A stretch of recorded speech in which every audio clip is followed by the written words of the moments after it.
నిబంధనల ప్రకారం ముందుకెళ్తాం. నా నిర్ణయం రాబోయే కాలంలో తెలుస్తుంది.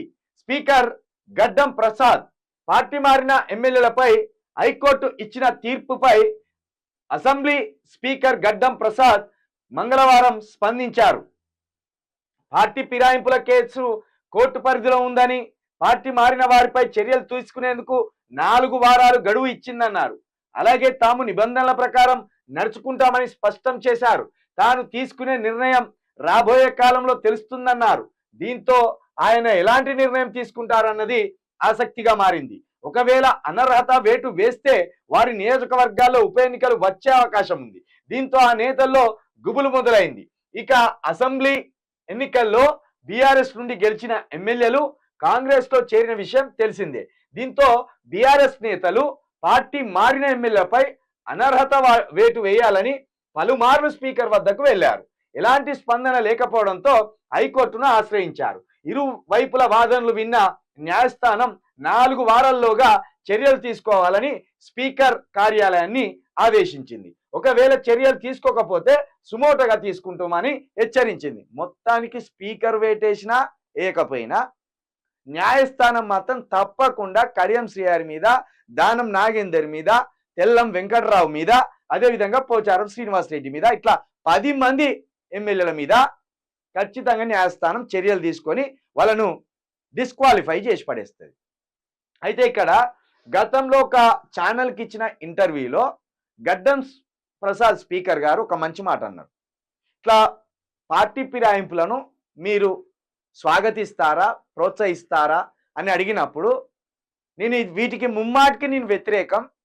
పార్టీ ఫిరాయింపులను ఎట్టి పరిస్థితిలో నేను ప్రోత్సహించను, వాటిని సమర్థించను అని కుండ బద్దలు కొట్టినట్టు చెప్పి పడేసాను.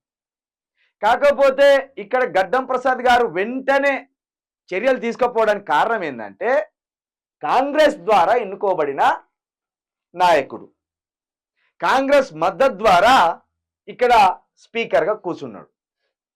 ఆయన ఆత్మ ఘోషిస్తున్నప్పటికీ తప్పది పరిస్థితి. ఇగో దీన్నే కాంశీరామ్ చెంచాయుగం బుక్లో చెంచాలు అని రాసిండు.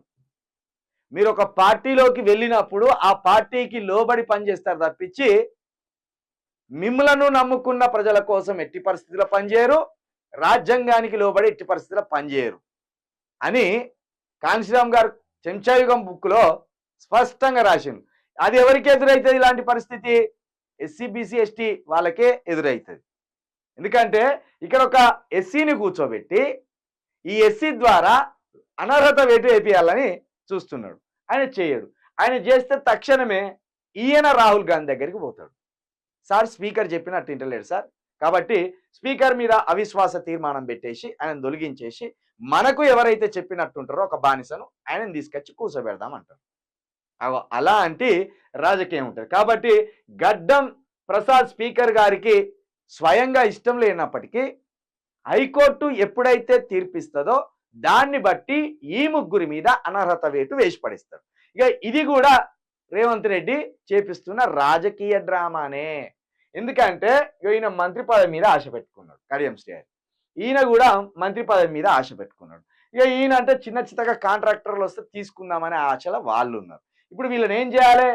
మంత్రి పదవులు అడగొద్దంటే వీళ్ళని డిస్క్వాలిఫై చేపించి బిడ్డ మళ్ళా గెలిపించుకుంటాం, ఈసారి ఎవ్వడు మంత్రి పదవి అడగొద్దు, కిక్కురు మనకుంటే కాళ్ళ దగ్గర పడి ఉండాలి, ఉంటారా ఉండరా? ఒకవేళ డిస్క్వాలిఫై అయినాక వీళ్ళు సీట్ ఇవ్వకపోతే, రేవంత్ రెడ్డి టికెట్ ఇవ్వకపోతే, టికెట్ ఇచ్చి కాంగ్రెస్ నుండి పోటీ చేయమనకపోతే అటు చేరుతారు, ఇటు చేరుతారు. కాబట్టి ఇప్పుడు వీళ్ళు ఉచ్చులో పడ్డారు, కుడిదిలో పడ్డ ఎలుకబడ్డట్టు కొట్టుకుంటున్నారు ఇక కొడుకులు. సిగ్గు లేదు ఇప్పుడు. నిజంగా మనము ఈ విషయంలో బీఆర్ఎస్ని అభినందించవలసిందే.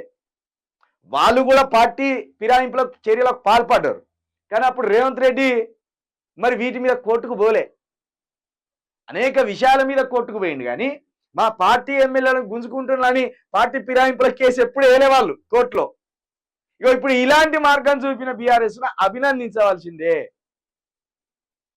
కాబట్టి ఇక కడియం శ్రీహరికి, దానం నాగేందర్కి, తెల్లం వెంకట్రావుకి ఇక నిద్రలేని రాత్రులే. ఇక ఈ ముగ్గురికి నిద్రలేని రాత్రులే. 5 సంవత్సరాలు కనీసం ఎమ్మెల్యేగా ప్రతిపక్షంలో ఉందరు. మిమ్మల్ని గెలిపించుకున్నందుకు ప్రజల తరపున కొట్టడవలసిన మీరు పదవుల కోసం ఆశపడి కుర్దిలో ఇరకబడ్డట్టు పడి ఇప్పుడు గిల గిల గిల గిల గిల కొట్టుకునే పరిస్థితికి వచ్చాయి. ఏం లాభం? ఖచ్చితంగా స్పీకర్ గారు నాకు తెలిసి కోర్టు చర్యలు తీసుకోకముందే స్పీకర్ గారే చర్యలు తీసుకొని వీళ్ళ మీద అనర్హత వేటేస్తారని నేను భావిస్తున్నా.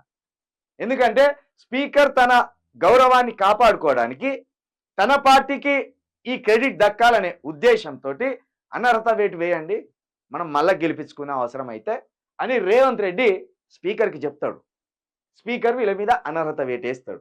అనర్హత వేటు వేసినాక జరగబోయే రాజకీయ డ్రామా ఎట్లుంటది అనేదే ఇప్పుడు ఆసక్తికరమైన అంశంగా మారింది.